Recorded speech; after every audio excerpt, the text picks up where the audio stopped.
Pernah tak bini kau salah makan je, perut dia terus senak berguling-guling atas katil, kau pula yang kena urut tapi angin tak keluar juga, letih weh. Aku Faizal, dah kahwin 6 tahun. Isteri aku jenis perut sensitif. Kalau makan kacang sikit, minum air gas sikit. Confirm malam tu dia jadi drama queen. Perut dia kembung, angin naik sampai dada, lepas tu dia baring sambil pegang perut sambil bunyi sakitnya. Aku pula yang terpaksa urut. Kadang 30 minit, kadang sejam. Angin tak keluar-keluar, aku pun naik stres. Lagi teruk kalau tengah malam. Anak baru tidur, dia pula mengerang. Kesian pun ada, tapi letih pun dia juga. Satu hari aku cakap, takkan nak urut macam ni sampai tua? Lepas tu aku mula cari jawapan betul-betul. Baru aku tahu, masalah perut kembung dia ni bukan sebab angin je, tapi sebab lendir tebal dalam usus. Bila lendir tu melekat kat dinding usus, gas tak boleh bergerak bebas.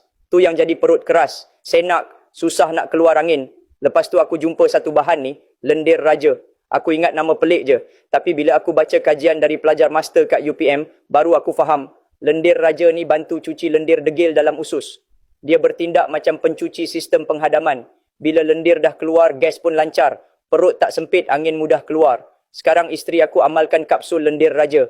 Seminggu pertama perut dah tak keras sangat.